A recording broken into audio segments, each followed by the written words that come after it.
On this episode of the show, I have with me Rhea Grover. She is CEO and co-founder at Sequence. We're going to be talking about what it means to be a good startup CEO. So we're going to dive in and talk a little bit about those different hats a startup CEO has to wear. How do we define good leadership, and how do you measure and evaluate that progress? And we'll talk a little bit about unintended consequences and hopefully a couple other things in there as well. Rhea, thanks for taking the time. Thanks for having me on today, Amir. Absolutely. All right, before we start, could you tell everyone high level what you guys do at Sequence? Yeah, sure. So we are a revenue automation platform for finance teams. We help finance teams to automate the order to cash process. So take custom sales contracts that were signed, automate billing, invoicing, accounts receivable, revenue recognition, essentially things that a lot of finance teams do very manually and can be very painful in the context of sales teams signing custom deals, especially in the case where companies have more complex pricing. We really kind of streamline and automate that revenue workflow, and give finance teams time back for more strategic work. Awesome. I love it. So this episode, we're going to be talking about really how do you build excellence in an org, right? And a CEO, obviously, we all know has a lot of responsibilities. And I guess when it comes to startups, I like to think every startup CEO operates in slightly different areas, right? Now, they're not exactly like, because depending on what your strengths are, weaknesses are, you're going to work on slightly different parts of the company. But as a CEO, generally, what do you, for your skill set, what are you typically responsible for? What are the areas you cover? So I typically I'm very close to product. I have PMs in the business, but a lot of the development and direction of our company has come from me, and so generally have always been a very kind of product first, product minded CEO. Work closely with our sales org as well. My co-founder, who's our COO, runs our go to market, our sales and success functions, and so I would say. Overall, though, it's less about functional specificity. Of course, manage other kind of divisions in the business, but it's much more about setting the right direction for the company and making sure that every leader that I have in place across the business is ultimately, driving excellence and execution and moving the org in the direction it should be moving. Absolutely. I guess when we look to the CEO, the founding team, obviously they make a big imprint. They're going to define the startup. As a CEO, obviously we always hear about building excellence and trying to define that. I guess when you look at your role in trying to define excellence, I mean, how do you go about defining excellence for yourself, for the company, and then how do you go about actually then promoting it and making sure that the company's actually doing the things they need to? There's a couple of steps in that one, so I figured I'd let you just kind of get in flow and answer that question. Yeah, I mean, I guess kind of coming to the job of the CEO and what it is that I should be doing to ultimately drive, maximum enterprise value for the business that we're building. I mean, I think the first and most important one is you are building the bench. If you take the sports team analogy, you're the person who decides who the players are in the team, and really are responsible for building the absolutely best combination of players that you can. And there are some inputs that go into that. You have to build a compelling narrative to attract great talent. You have to raise enough capital to build the type of team that you want to build. But ultimately, I actually think it comes down to an approach of not compromising on top tier talent and building the muscle internally to be able to actually attract top tier talent and making a very intentional decision about that. And so what does that mean? If you are looking for kind of top 1% people, really, really high performers, you have to make some tough decisions. We'll let people go very quickly if they don't deliver at that bar. We won't accept kind of good performance. We want exceptional performance. And that has implications for the culture that you decide to build. But I think for me, the reason that talent piece is so important and why the trajectory and outcome of your company is going to be entirely dependent on that is, truthfully, there are very few kind of unique ideas in the world, right? For every great business that has been built, there's probably a ton of people who are going after that problem.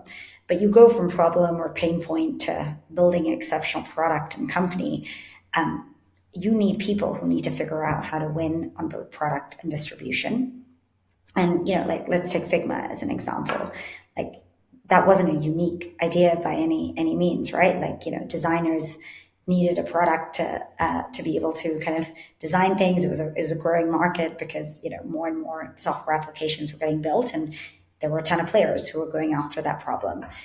If you really like distill it down to why Figma won and has had such standout success, they were so deeply embedded in the needs of their users. That team was able to kind of understand what it was that really like that would really kind of enable their product to stand out. And the multiplayer mode and all of the things that we know about Figma today, that took like real creative intuition to be able to achieve that.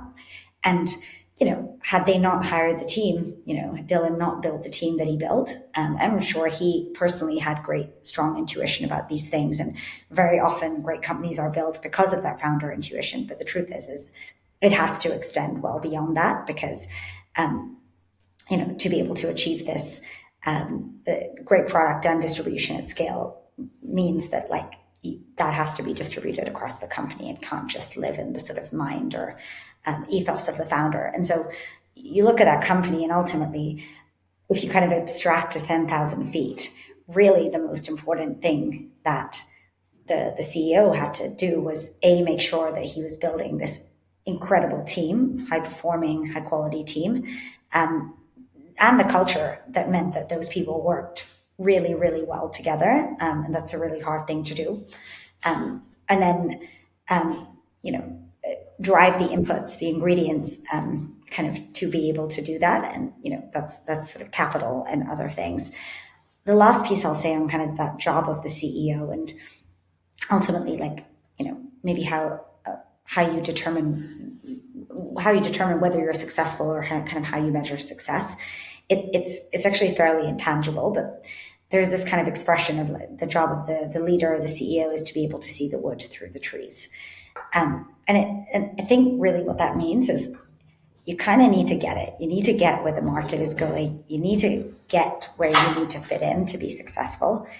And if you get the direction wrong, everybody below you is probably doing like 10,000 of the wrong things. And like, they might be doing them very well. They might be writing great emails and responding to customers really quickly and, building really creative product. But actually, if it's not really capturing the market opportunity in the right way, or, you're not driving towards an actual like distinct positioning or point of differentiation, frankly, it doesn't really matter. Everybody might as well be pushing and pulling in different directions.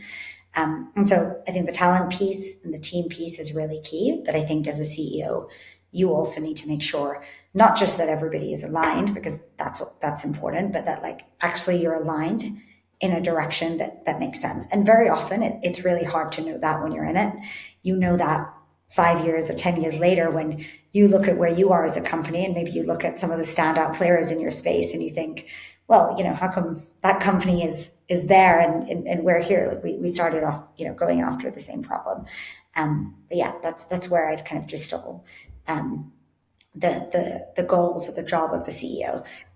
To your point of like, how do you measure yourself personally? I mean, I think there's measuring yourself personally on a day-to-day basis. Like, am I being as effective as I possibly, can be? And that's where I think, housing a leadership team and org of people who will give you feedback directly, you need to, communicate more transparently with the team. You should be sending more frequent updates. You should be, driving more transparency on X thing. That's really, really helpful. And I think, every CEO should look to have people around them that will kind of give that open feedback. But on the kind of the direction piece, yeah, I mean, that is, I think it's hard for somebody to give you feedback on that. And you need to be, as a CEO, constantly learning, questioning, recalibrating, stepping out and thinking like, are we actually really in the right place in this market? And I think that's a very personal thing. Absolutely. You know, just a question based on that. It is harder when you're the leader to find opportunities to have people be candid, because obviously, and not the co-founder level, because obviously, you know, you guys have decided to get into the foxhole together, proverbially, and you know, battle and, you know, try to win together. But just generally speaking, I've noticed that when you are someone's manager, you are always seeking that type of, hey, I'd love to have you tell me what you really think. And then it's kind of like from the person be like, oh yeah, sure, I'm definitely going to tell you what I think because that's going to work out well for me. And it's this weird desire of hearing that, and then your reports wondering, okay, well, you know, how far can I go with the honesty? And obviously safe places and all those things work, but promoting that type of dialogue, I think that's one of the hardest things as a leader. Yeah, I mean, it is very hard, and I think one way but there are a few ways I think you can try and achieve it in a company. So one is, I'm a big fan of having leaders in the business having done the job themselves first, and you know, I love promoting from within, having people who, you know, drive exceptionally high performance in a job, and then, you know, growing into sort of leadership from there. And I think that's important because they have personally set the pace in terms of velocity and execution. They're also able to be far more in the details of what's actually happening. And the truth is like, for any team to really respect their leader, them really understanding that doesn't mean they're going to be on top of every single detail. That's impossible, and that's not, you know, that's not driving for high leverage. But having a leader or a manager who understands the process and the drivers for success deeply, is very powerful. And I think that it kind of breaks down hierarchy a little bit as well, and it makes for much more productive conversations and debates about, you know, what we should be doing as a company. And I think if you can get there, yeah, like the likelihood of getting kind of mutual feedback is much more likely. And, you know, very often that feedback isn't necessarily personal feedback. You know, you should be better at X. It's like, we should be doing this as a company. Like, clearly we are, you know, spending way too much time on X process as a sales team versus, you know, Y. And I don't think that's efficient. And I think when you have a manager who's in the weeds, and, you know, your one-to-ones are not high level discussions about what's on their to-do list that week, but you're actually talking about like real things that the team is working on and how to drive success there. I think you're able to make every single person in the company feel responsible for building the best company possible. And ultimately that is what, you know, feedback is.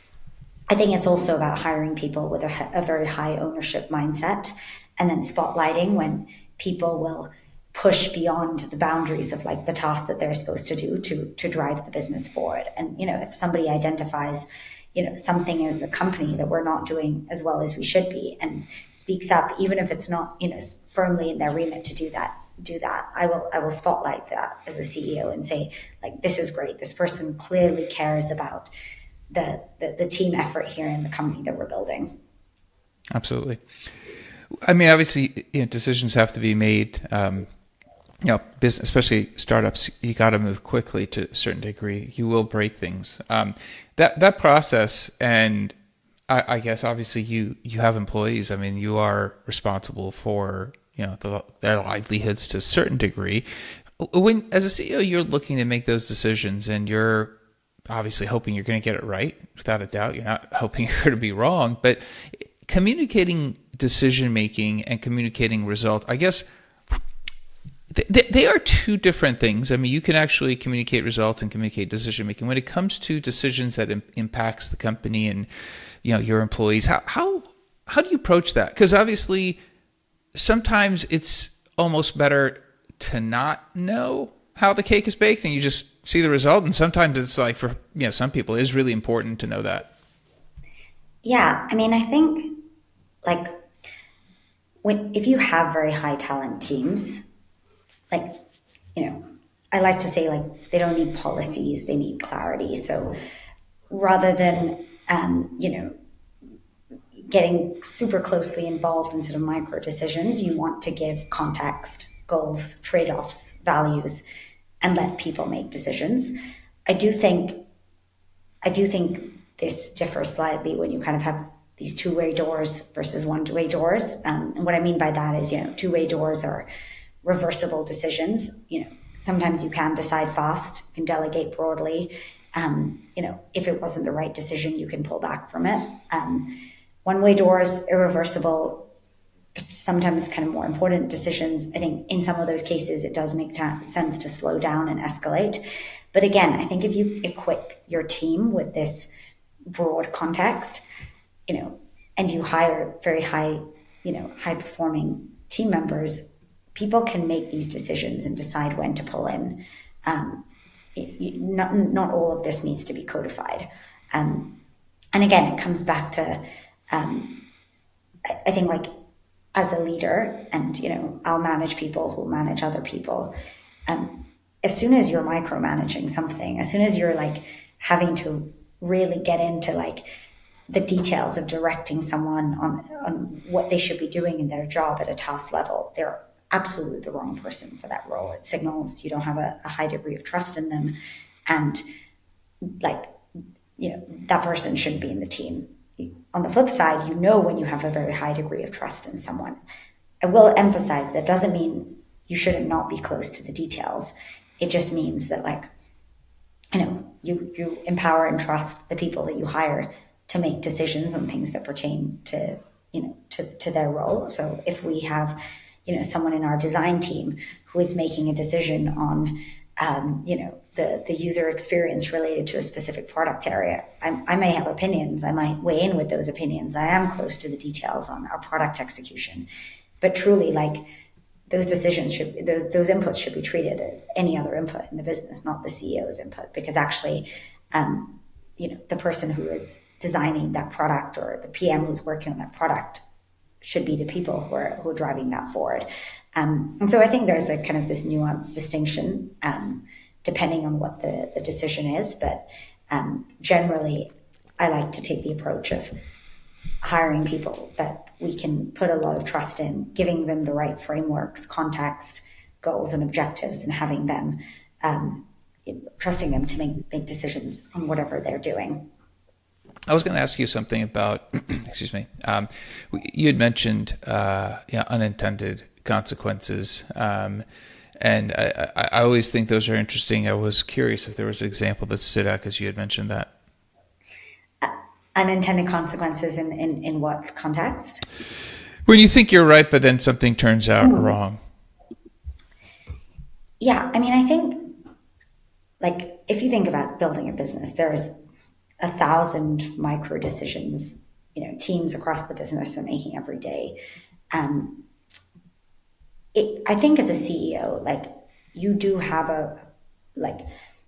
you sort of have a first principles empathy with what you're trying to solve. And I think an instinct that can be very strong. And I think on high level or sort of important directional decisions, it is okay to weigh in strongly. I always believe, it should not just be intuition led. It should be really grounded in, evidence and sort of qualitative narrative or quantitative narrative around why you have high conviction on something.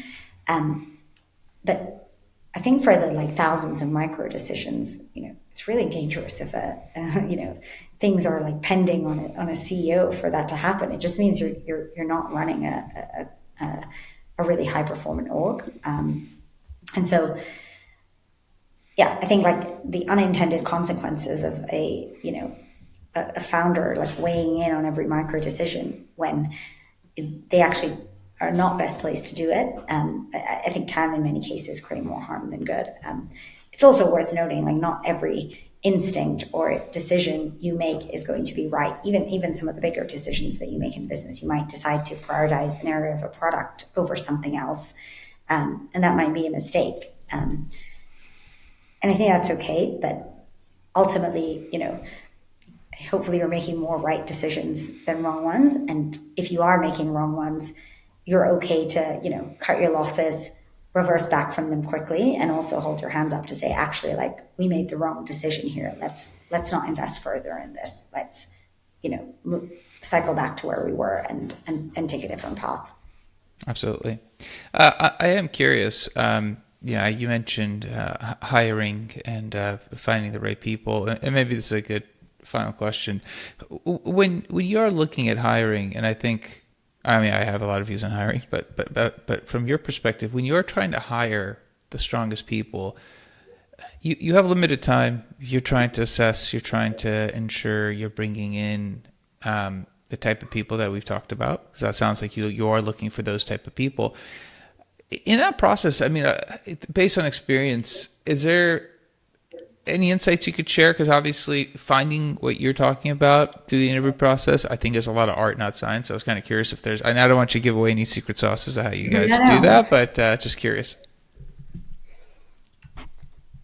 Yeah, I mean, one thing I will say is I think motivation, personal motivation, is really, really important. Like hunger for that job. I think everybody should have some kind of stretch challenge. It's very rare that the multi-time CRO, CTO has the energy and hunger to, like, drive and push forward that business like it's their own, just because they've done that job before, right? And versus the VP who killed it in their last role and now has the stretch challenge. So I generally look for two things: motivation, and how deeply motivated someone is by that opportunity, and then and then I think, on the flip side, the how the clarity with which, how smart somebody is, the clarity with which they can express themselves, like, are they a problem solver? Can they work well in situations of ambiguity? But really, I can't underplay that sort of ambition and motivation piece. I think that is half the battle ultimately. The skills assessment, all of these things matter, but if you don't have the first piece, it's very unlikely someone's going to create an outsized impact on your company. And I think the last piece I will say is that, like, we really try and look for underrated talent, and what I mean by that is, like, talent maybe that, like, if you're only looking for a certain type of experiences, or things that somebody's done before, you're like competing in exactly the same pool as, like, everybody else. And very often, like, the best people will stay comfortable at the very large companies where they're making a ton of money, and it's like, there's no, like, really kind of meaningful motivation to leave. And so I always look for sort of aptitude and skill over experience, insofar as, someone does not have to have done that exact job before. In fact, if anything, maybe they're going to be more motivated to do it because it's something new. And that means, like, finding people, sometimes from other industries who've had, different experiences to exactly the one that you're hiring for. And I think that can be a very powerful way to build a great team. I love that you said that, because I think, unfortunately, because I think just in general, managers, I wouldn't say founders, I'd say hiring managers, or people who are in hiring positions, hiring teams, are so strapped for time. They look for what they can to kind of help filter out. And I think that we do see some different type of affinity biases, whether it's schooling or degrees or companies, creep in. And all of a sudden, it becomes very clear that, and I don't think, I understand why it's happening, right? I mean, I can explain. I understand. I see this, hundreds and thousands of times in the last decade, and it's hard to get somebody whose time is committed to the process to go, hey, you know what? These outliers who don't seem to jump out on paper are the ones you spend time with. And it's like, well, you want me to spend, put my team through an interview loop, all these things. And I think that's one of the hardest things to convince hiring teams of, is to alter that pool of people that they want to allow in, until they've gotten to a point where they're like, okay, maybe we have no choice.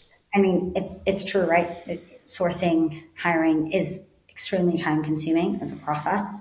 It's very easy to justify why there are more pressing things to do. I personally interview every single person who gets to the final stage of our interview process, no matter, what level of the org they're at. And the reason I do it is because I actually think hiring is one of the highest leverage activities that you have as a manager or as a leader in the business.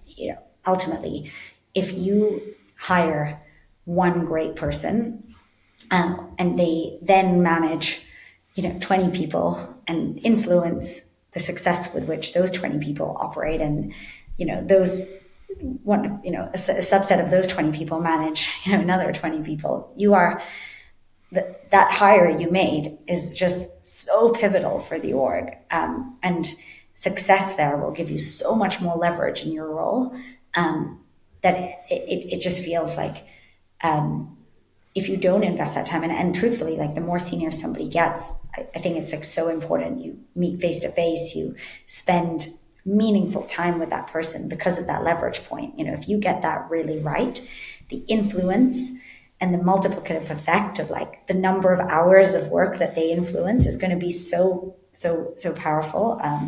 It's kind of a no-brainer. I love it. Ria, I appreciate your time. Thank you for coming on. Thank you for sharing. If somebody does have a follow-up, I know we covered a couple different areas here, but if somebody does have a question, if they want to follow up, is there a good way of being able to do that? Yeah, absolutely. So my personal email address is Ria, spelled RIYA, @sequencehq.com. Or you can, if you're interested in learning more about the company, about Sequence, you can go on www.sequencehq.com. Love it. Again, thanks for the time. Thanks for coming on and sharing with us. Thanks, Amir. Great to be on. Bye. Absolutely. All right, that's it for the episode. Be back again. Different guest, different topic. Until then, two things. One, obviously, Ria did a great job of walking us through what it means to be a CEO, building that team, building that excellence, managing feedback and hiring. We covered a couple of different areas. So please share this episode with others that also might benefit from it. Also, like, subscribe, comment. Let me know how the show's going for you. Until next time, thank you and goodbye.